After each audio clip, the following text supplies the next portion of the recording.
بسم اللہ الرحمن الرحیم. ناظرین السلام علیکم. میں ہوں آپ کا میزبان صابر شاکر. اور میں ہوں عمران ریاض صابر بھائی کے ساتھ. صابر بھائی، اچھا، پچھلا پروگرام ہم نے چھوڑا تھا کہ سہیل افریدی صاحب کو بہت احتیاط کرنی چاہیے. ایک تو سیکیورٹی میں احتیاط کرنی ہے، ہاں جی. دوسرا جو گاڑیاں ان کے قافلے میں کچھ شامل ہو جائیں، کیونکہ میرے پاس ایک اطلاع آئی تھی کراچی سے جی. کہ نان کسٹم گاڑیاں ان کے قافلے میں شامل کی جا سکتی ہیں، ہم. اور بعد میں اس کو ایک گھڑ کے ایک رنگ دیا جا سکتا ہے، اور وہ گاڑیوں پہ عمران خان کے سٹیکرز اور یہ چیزیں لگی ہوئی ہوں گی. تو ایک تو اس سے بھی انہوں نے محتاط رہنا ہے. پھر سیکیورٹی کے ایشوز بھی ہو جاتے ہیں جب اس طرح گاڑیاں قافلے کے اندر شامل ہو جائیں. تو اپنے سیکیورٹی کے حوالے سے سہیل افریدی صاحب کو تھوڑا محتاط رہنا پڑے گا. دوسرا ایک پلان یہ کیا گیا تھا کہ پاکستان تحریک انصاف کے دھڑوں کو سہیل افریدی کی موجودگی میں لڑوایا جائے. صابر بھائی، یہ پلان پتہ ہے کیا؟ جب عوام نکل آتی ہے نا، پھر پلان ناکام ہو جاتے ہیں. ایسا ہی ہے. ہم نے یہاں پہ میں ایک پروگرام کرنے کے لیے گیا وہاں بارسلونا میں. تو وہاں پہ انہوں نے نا ایک سینما ہال بک کیا ہوا تھا. آپ نے بھی جانا تھا، آپ کسی وجہ سے نہیں جا پائے. تو وہ سینما ہال میں نا کوئی 1000-1200 کی کیپیسٹی تھی. انہوں نے کیا کیا کہ وہ سیڑھیوں پہ بھی بندے بٹھا لیے اور کر کے وہ کھچا کھچ بھر گیا. اب اور لوگ اندر آنے کی جگہ نہیں تھی، تو ہم نے لوگوں سے معافی مانگی کہ آپ واپس چلے. آدھے لوگ واپس چلے گئے. ہم وہاں پہ وہ پروگرام کر رہے تھے، تو مجھے کسی نے بتایا کہ یہاں پہ نا بندے باقاعدہ بھجوائے گئے ہیں جو وہاں کی کوئی امبیسی کے ساتھ کوئی رابطے میں تھے، اور انہیں بھجوایا گیا ہے کہ جا کے نا شرارت کرو ان کے پروگرام میں. تو بعد میں نے پتا کیا، میں نے کہا جی وہ شرارتی بندے آئے نہیں تھے. کہتے جی وہ آئے تھے، وہ کچھ کر ہی نہیں پائے. جب عوام نکل آتی ہے نا، یا لوگ جب جمع ہوتے ہیں، آپ کو یاد ہے ہمارا ایک لٹن میں پروگرام ہوا تھا، وہاں پہ بھی کچھ لوگ بھیجے گئے تھے، لیکن کیونکہ لٹن میں وہ کھچا کھچ بھر گیا پورا ہال، جگہ ہی نہیں تھی، تو وہ لوگ گھبرا گئے تھے. بلکہ ہمارا ایک دوست جو ان سے کنیکٹڈ تھا، رابطے میں تھا، اس نے بعد میں ان سے پوچھا کہ ہاں بھائی تم نے شرارت کی نہیں؟ تو اس نے کہا بندے ہی انیسا نسی کی کر دے. تو وہ اب کراچی میں کیونکہ عوام باہر نکل آئی ہے، تو وہ شرارت کرنے کے جو موقع ہوتے ہیں نا، وہ اس طرح نہیں ہے، لیکن رش کے اندر کوئی بھی شخص فائدہ اٹھا سکتا ہے. میں نے کراچی کو اس طرح کا جو متحرک پایا، وہ بے نظیر بھٹو جب آئی تھی 2007 میں کارساز میں یہ واقعہ کارساز میں جب انسیڈنٹ ہوا تھا، دہشت گردی کا انفارچونیٹ انسیڈنٹ، اس میں بہت سارے لوگ اس دھماکے میں شہید ہو گئے تھے. بہت سارے لوگ رحمان بلوچ نے اپنی گاڑی کے نیچے دے کر کچل دیے تھے. یہ لوگ شاید نہیں جانتے. یہ خبر آئی تھی کہ رحمان بلوچ بے نظیر بھٹو کی وہ گاڑی چلا رہا تھا، جس میں بے نظیر بھٹو کو ریسکیو کیا گیا تھا. اور رحمان بلوچ اور اس کے وہ لڑکے تھے جن پہ آج کل فلم بنائی ہوئی ہے انڈیا نے، ایک بڑی پاپولر ہوگی ان کی مووی. رحمان بلوچ اور اس کے لڑکے خالد شہنشاہ اور اس کی ٹیم، یہی لڑکے تھے سارے، اور یہ ذوالفقار مرزا کے ساتھ یہ لوگ جوڑے جاتے تھے. ان لڑکوں نے اپنی جان پر کھیل کے ایک ہیومن شیلڈ بنائی تھی بے نظیر بھٹو کے ارد گرد، اور ان لڑکوں نے اپنی جان پر کھیل کے بے نظیر بھٹو کو گاڑی کے اندر ڈالا، اور بے نظیر بھٹو کو باقاعدہ انہوں نے کہا کہ بی بی آپ گاڑی میں، چاہیے آرمڈ گاڑی، آپ نیچے رہیں گے. اور اس کے بعد اس گاڑی نے نہیں دیکھا کہ اس کے رستے میں کوئی آدمی آیا یا عورت آئی ہے. اس گاڑی کی بریک جا کے لگتی ہے صابر بھائی، اس کی اور اس کے ساتھ جو 2-3-4 گاڑیاں تھیں، ان کی بریک جا کے بلاول ہاؤس کے اندر لگی. اس سے پہلے انہوں نے گاڑی نہیں روکی. تو بے نظیر بھٹو کی جان بچانے میں لیاری کے لڑکوں کا بڑا کردار تھا. اور آج ہم وہ لیاری دیکھ رہے تھے.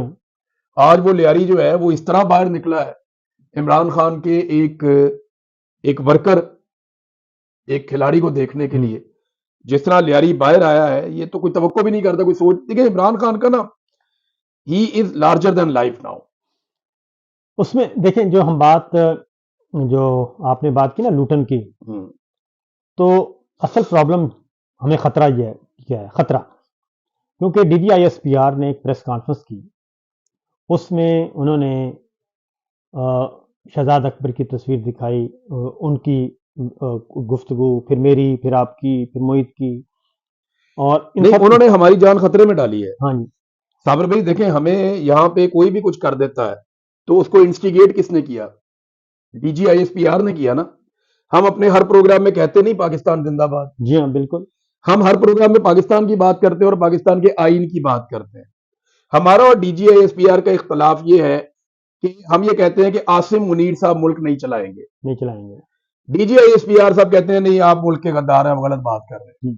ہمیں غلط ثابت کرنے کی بجائے وہ یہ کہتے ہیں کہ نہیں تم وہی جھوٹے، تم وہی غدار. اب ایک مسلح فوج ہے، اس کا ترجمان ہے، اگر وہ ہم نہتے لوگوں کے بارے میں یہ کہہ رہا ہے، نیشنل ٹیلی ویژن پہ اور انٹرنیشنل میڈیا بھی دیکھ رہا ہے، وہاں بیٹھ کے وہ یہ کہہ رہا ہے کہ یہ لوگ غدار ہیں یا ملک کے دشمن ہیں، تو پھر تو ہمیں کوئی بھی کہیں پہ مار دے گا اور کوئی بھی ہمارے اوپر اٹیک کر سکتا ہے. تو اتنا آسان تو نہیں ہے، حلوہ تھوڑی ہے کوئی مار دے گا. جب وقت آئے گا تو اللہ رب العزت بہت بڑا ہے، سب سے طاقتور میرا رب ہے.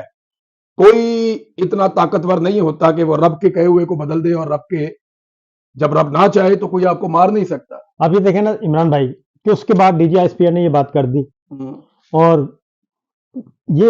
شہزاد اکبر صاحب پہ حملے بھی ہوئے، اور یہ جان بوجھ کے کی. دیکھیں اگر ان کو ہماری شکلیں پسند نہیں تو وہ سلائیڈ کیوں رکھی ہوئی تھی؟ سلائیڈ رکھی اس لیے تھی، سلائیڈ اس لیے رکھی تھی کہ آپ نے چلانی ہے، نفرت پھیلانی ہے، میں نے پھر یہ بات کرنی ہے، اور اس طرح ہو. اس کے فوراً بعد اگلا انسیڈنٹ شہزاد اکبر صاحب کے ساتھ ایک دفعہ نہیں، ہفتے میں 2 دفعہ ہو جاتا ہے، اور ایگزیکٹ.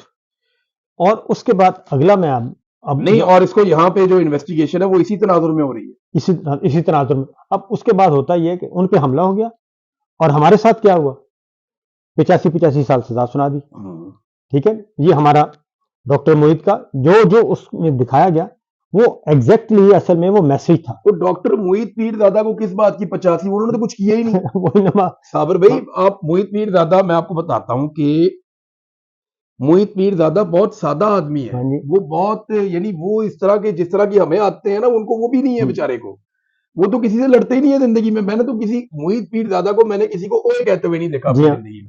ان کو وہ بہت ہی بیچارہ نازک سے انسان ہے. ان کو پتہ نہیں کس چکر میں انہوں نے. سر اس پریس کانفرنس میں جس کا نام لیا ان سب کو ٹارگٹ کیا گیا، کسی کو مار کے اور کسی کو سزا سنا کے. وہ میسج تھا کہ بھئی یہ لوگ ہیں زیرو ٹالرنس. اس کے بعد اگلا جو اس سے خطرناک بات ہے نا عمران بھائی، آپ بھی ذرا خیال کیا کریں، اور کیونکہ آپ کو میں بتاتا بھی رہتا ہوں، تو کیونکہ اس وقت ڈسکس نہیں کر سکتے کہ آپ کا سافٹ کارنر یعنی کہ سافٹ ٹارگٹ کیا ہے آپ کا ایریاز، مجھے پتا ہے، آپ کو بھی پتا ہے، اس پہ احتیاط کیا کریں. اور شہزاد اکبر صاحب کے ساتھ ادھر ڈاکٹر موہت کے ساتھ ہو گیا، پھر 85 سال ہم سب. اب جو اگلی پریس کانفرنس ہوئی پچھلی D G S P R صاحب کی، اس میں انہوں نے ایمان مزاری کو دکھایا، سہیل افریدی صاحب کو دکھایا، اور یہ عمران خان اسد کیسر صاحب کو دکھایا، اور یہ تحریک تحفظ آئین پاکستان کی قیادت کو بھی دکھایا. عمران خان صاحب کے ٹویٹ، ٹھیک ہے نا، ہاں وہ دکھا دیے. اب ایک آدمی آگے غداری کے سرٹیفکیٹ نیشنل ٹی وی پہ بانٹ رہا ہے، اور سرکاری ملازم ہے، اس کو یہ اختیار کس نے دیا؟ گریڈ 21 کا. وہ اس کو کس نے یہ اختیار دیا کہ ایک سرکاری ملازم آئے اور آ کر وہ فیصلہ کرے کہ کون وفادار ہے اور کون وفادار نہیں ہے؟ وہ کیسے یہ کہہ سکتا ہے؟ وہ تو جناب عدالت بھی، منصف بھی، سارا کچھ وہ کر کے چلے گئے. اب ان کا بچوں کا کیس وہ دیکھیں نا، پاکستان میں عمران خان کے کیسز ہیں عدالت میں. ہاں جی، مجھے بتائیں کہ جو ججز عدالتوں میں بیٹھے ہوئے ہیں، ان کو میسج تھا، وہ ان کو یہ پیغام نہیں چلا گیا کہ خبردار یہ ملک کا دشمن ہے، غدار ہے؟ بھائی ہمیں سزا کیسے ہوئی ہے؟ ہاں، پیغام سپرا صاحب کا پیغام چلا گیا نا. ہاں چلا گیا، نیچے بھی چلا گیا کہ بھئی ان کو آپ نے کوئی گنجائش نہیں ہے، اوپر سے حکم آ گیا، اب ان کو فارغ کریں. اب اگلا جو خطرہ مجھے نظر تو عمران خان صاحب کو یہ کیس نہیں کرنا چاہیے عدالت میں؟ بالکل کرنا چاہیے. ایمان مزاری نے بہت پرفیکٹ کیا، بہت ٹھیک کام کیا، انہوں نے بہت صحیح کام کیا. انہوں نے اگلے دن گئیں، وہی سٹیٹمنٹ، وہی ویڈیو انہوں نے سبمٹ کی جج مجوکا صاحب کی عدالت میں.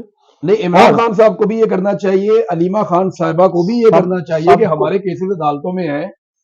ایک پاکستان کے مسلح ادارے کا جو ترجمان ہے وہ بیٹھ کے ڈسپلے شو کر رہا ہے اور ہمارے خلاف فتوے دے رہا ہے، ٹی وی پہ فیصلے سنا رہا ہے. ہماری عدالتوں کے اوپر یہ معاملات اثر انداز ہو رہے ہیں. پہلے اس بندے کو بلا کر پوچھیں کہ یہ ہمارے بارے میں یہ کیوں کر رہا ہے. اور صاحب بھی میرے خیال میں ہمیں بھی نا یہاں پہ اب لائر سے بات کرنی چاہیے اور یہ معاملہ اٹھانا چاہیے، پروسیڈ کرنا چاہیے. آگے بھی پاکستان کے اندر جو ہے وہ یہ حرکت کی گئی ہے ہمارے خلاف، اور اس کے بعد ہمیں اس بات کا خطرہ ہے کہ یہاں پہ خدشات بڑھ رہے ہیں. صاحب اس کے ساتھ ہوا بھی نا، اسی کے بعد ہوا نا، اس کے بعد شہزاد اکبر صاحب 2 دفعہ ہو چکا ہے. اور وہ اپنا عادل راجہ کے ساتھ بھی ہوا، اور ڈاکٹر محیط پیرزادہ کے ساتھ امریکہ میں ہو گیا.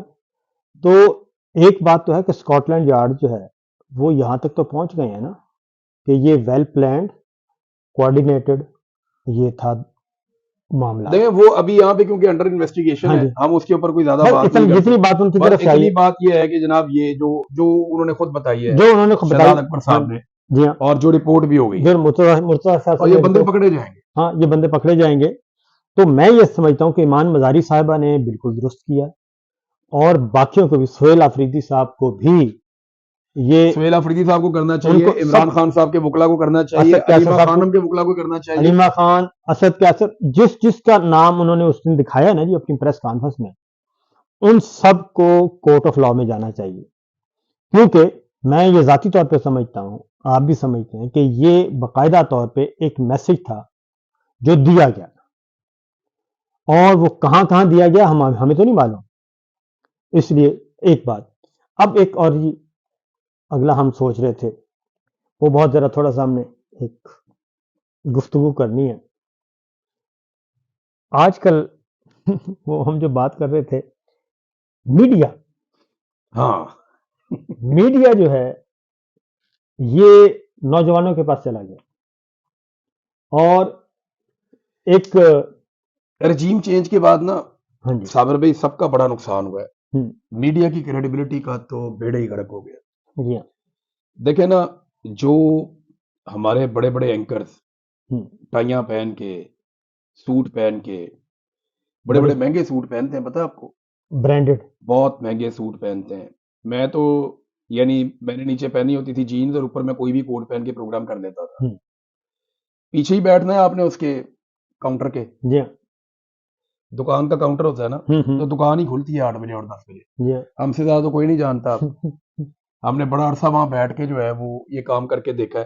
اور جب آپ مرضی کے خلاف کام کریں تو آپ کو بھگتنا بھی پڑتا ہے، بھگتا بھی ہے کئی دفعہ. مجسٹریٹ آ جاتے ہیں، ہاں چلان کر دیتے بار بار آتے ہیں. تو صابر بھائی یہ جو ٹائیوں کوٹوں والے جو اینکرز ہیں، جو اچھی خوشبو لگا کے، سینیٹائزر رکھ کے، ہاتھ صاف کر کے، اور بڑے پروٹوکول کے ساتھ اپنے اسٹوڈیوز میں بیٹھ کے 15 روشنیاں اور بڑے قیمتی کیمرے، پرومپٹر چل رہے ہیں، 6 کیمرے، ان کے اوپر بیٹھ کے جو لوگ پروگرامز کرتے رہے، ان کی منجی ٹھوک دی پکڑ کے آج کی نوجوان نسل نے. بالکل، لیاری کے لڑکوں نے، لیاری سے، پاٹی سے، لوہاری سے، ٹھوکر نیاز بیگ سے، سیالکوٹ کی کسی گلی سے، فیصل آباد کے آپ وہ 8 بازار میں سے کسی میں سے کوئی ایک گلی سے کوئی اٹھتا ہے، ڈونگا بونگا سے، ہاں کوئی بچہ اٹھتا ہے جناب، صبح دانت اس نے صاف نہیں کیے ہوتے، بالکل، کنگھی کرنا اس کو یاد نہیں رہتی، وہ باہر نکل کے کہتا ہے کہ سارے ہی چھوڑ دیں، اٹھاتا ہے موبائل اٹھاتا ہے، اور موبائل کا کیمرہ بھی صاف نہیں کرتا، لیکن اس کا کانٹینٹ وہی ہوتا ہے جو ایک عام پاکستانی کے دل کی آواز ہے. بالکل، اس کا کانٹینٹ جو ہے نا وہ اس کی کریڈیبلٹی بنتا ہے، وہ بڑا جاندار ہوتا ہے. اب اتنے بڑے اینکر جن کے اتنے چمکدار منہ اور اتنے شاندار پیچھے تنخواہیں اور اتنا پیسہ اور ان کے صحافتی کریئر، وہ سارے واڑ کے رکھ دیا ڈیجیٹل میڈیا نے. فارغ کر دیا. ایک بچہ اٹھتا ہے اور وہ اٹھ کے اس کے اوپر انالیسس کرتا ہے، اور ایسا انالیسس کر دیتا ہے کہ لوگ اشش کر دیتے ہیں، اور اس دن کا ٹاپ کا اینکر ہوتا ہے، اس دن سب سے زیادہ ریٹنگ اسی کی ہوتی ہے. ایک بچہ اٹھتا ہے، ایک بچی اٹھتی ہے، وہ اٹھ کے 4 سوال پوچھتی ہے اور پاکستان کے پورے نظام کو لمحہ پا لیتی ہے. تو یہ پاکستان کے اندر میڈیا کے ایک پورے ڈائنامکس چینج ہو گئے، ایک بڑا پیراڈائم شفٹ ہے جو یہ سمجھ نہیں پائے ابھی تک. اور پاکستان کی اسٹیبلشمنٹ اس میں پھنس. اچھا، اسٹیبلشمنٹ کو یہ لگا کہ یہ جو سوشل میڈیا ہے نا اور یہ جو ڈیجیٹل میڈیا ہے یہ پیسوں سے کنٹرول کیا جا سکتا ہے. جی ہاں، دیکھیں نا، جو تنخواہ دار آدمی ہے بیچارہ، نوکر پیشہ، کاروبار، پیسہ یہی اس کا خواب ہوتا ہے، وہ پیسوں میں ہر چیز کو تولتا ہے. سیاستدان جو ہے نا بڑا آدمی ہوتا ہے، اسے پتا ہوتا ہے کہ نظریہ بھی کوئی چیز ہوتی ہے، اسے پتا ہوتا ہے کہ پبلک کی حمایت بھی کوئی چیز ہوتی ہے، اور بے لوس کسی کے ساتھ جڑنا اور کسی کو ساتھ جوڑنا یہ بھی کوئی چیز ہوتی ہے. یہ سیاستدان سمجھتے ہیں، کچھ حد تک ہمارے صحافی بھی اس کو انڈرسٹینڈ کرتے ہیں، اور ججز بھی یہ سمجھتے تھے ایک دور میں کہ اصول بھی کوئی چیز ہوتا ہے. ان کے پاس نا سب سے زیادہ طاقتور چیز پیسہ ہے. مجھے نا، میں ISI والوں نے جب مجھے اٹھایا نا صابر بھائی, وہ مجھے کہتے تھے کہ آپ کی ڈیل کیا چل رہی ہے PTI کے ساتھ. میں نے کیا مطلب؟ کہتے نہیں آپ کو کیا, وہ کیا بنائیں گے آپ کو. میں نے کہا کیوں, میں کیوں بنوں گا؟ میں نے کہا یار میں کیوں بنوں گا؟ میں کہا نہیں آپ کی کوئی ڈیل چل رہی ہے آپ کی. میں نے کہا کہتے یار آپ کیسے, آپ نے جناب کیسے آپ عمران خان کو سنوانے کا وہ کر سکتے ہیں جبکہ ریاست اس کو نہیں سنوا رہی. میں نے کہا جی بات یہ ہے کہ جب آپ اس کو نہیں سنوائیں گے تو کوئی تو اس کو سنوائے گا. تو میں نے اس کو سنوایا اور بھی لوگوں نے سنوایا, مجھے آپ اٹھا کے یہاں لے آئے.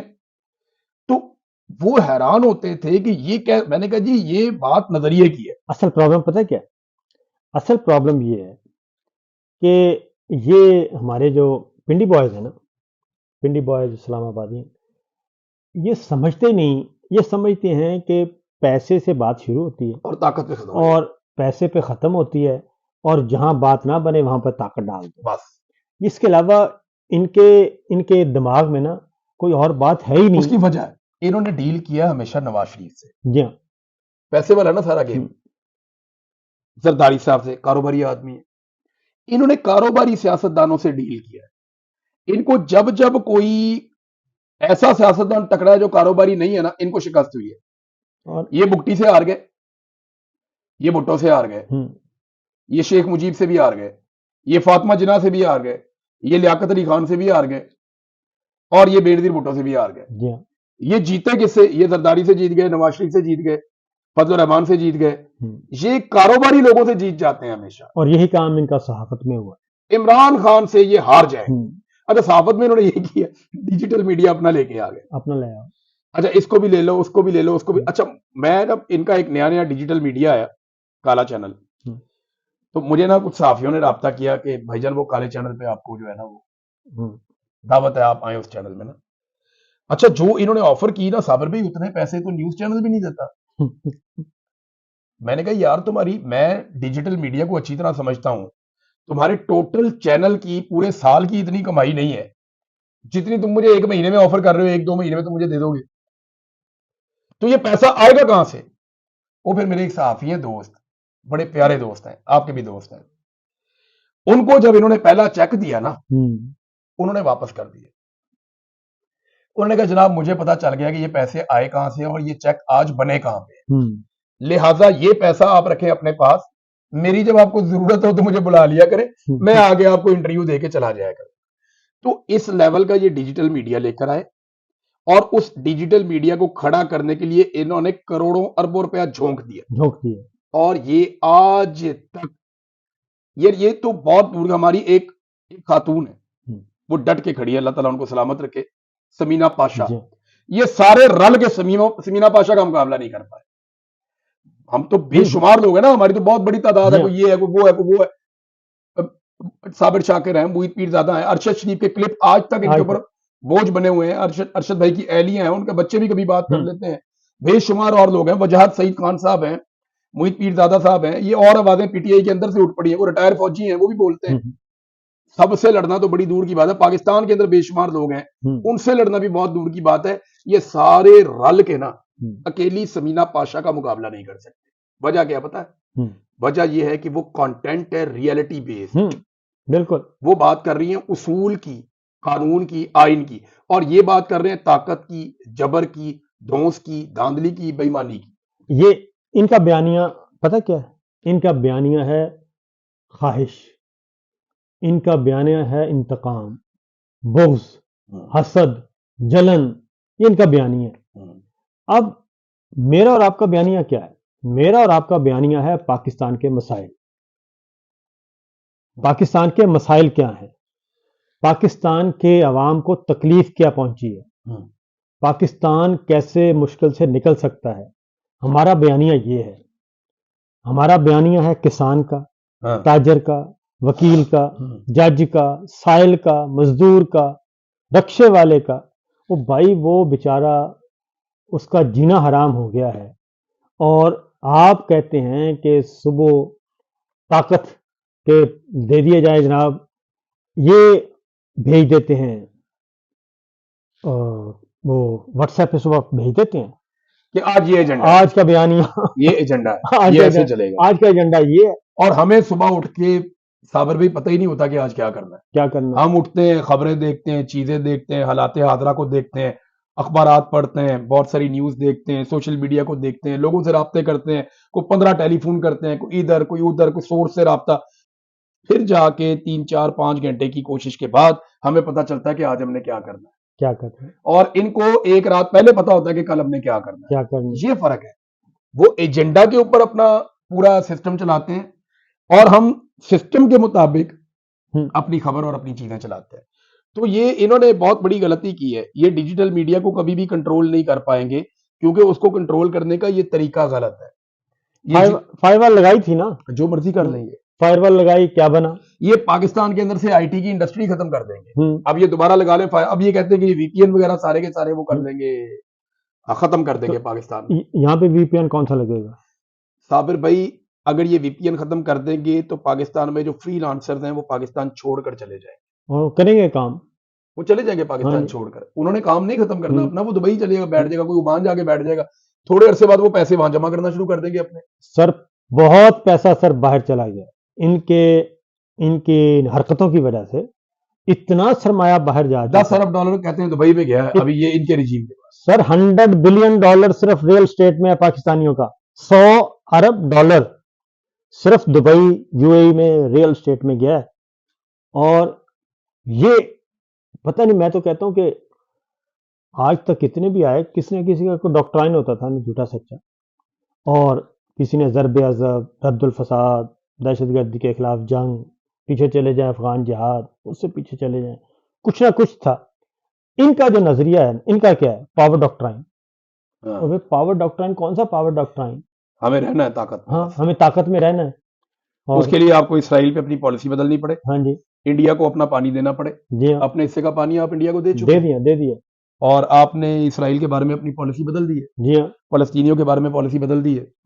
آپ دنیا میں کہیں پہ ایگزسٹ ہی نہیں کرتے. آپ کا اپنا کوئی موقف ہی نہیں ہے, اور ایک ہومیوپیتھک ملک آپ بن چکے ہیں سر. ایک کالونی بن چکے ہیں. کالونی سر کابل میں. آپ سوچیں ذرا, یہ کتنے بد نصیب لوگ ہیں کہ کہتے ہیں کبوتر کی طرح آنکھیں بند کر لیں. آج سے 4-5 سال پیچھے چلے جائیں, اسلام آباد میں ایک انٹیلیجنس چیفز کی انٹرنیشنل ریجنل کانفرنس ہوتی ہے, جس میں افغان انٹیلیجنس چیف, جس میں چائنیز, رشیا, آپ کا ایران, آپ کا یہ سینٹرل ایشین اسٹیٹس, سارے انٹیلیجنس چیفز وہاں آتے ہیں. اور ابھی کابل میں 2 ہفتے پہلے سیکرٹری خارجہ کی انٹرنیشنل کانفرنس ہوئی ہے ریجنل. اس میں سر پاکستان کے علاوہ ایران موجود تھا, افغانستان موجود تھا, انڈیا موجود, آپ کا سینٹرل ایشین اسٹیٹ ساری موجود تھی, رشیا موجود تھا, سارے موجود تھے, صرف پاکستان نہیں تھا. یہ ہے آپ کی خارجہ پالیسی, اور یہ ہے آپ کا بیانیہ. اور جب ہم یہ باتیں کرتے ہیں تو پھر یہ کہتے ہیں کہ جناب بس جی ہمارے پلے, ان کو نہیں نظر آنا چاہیے.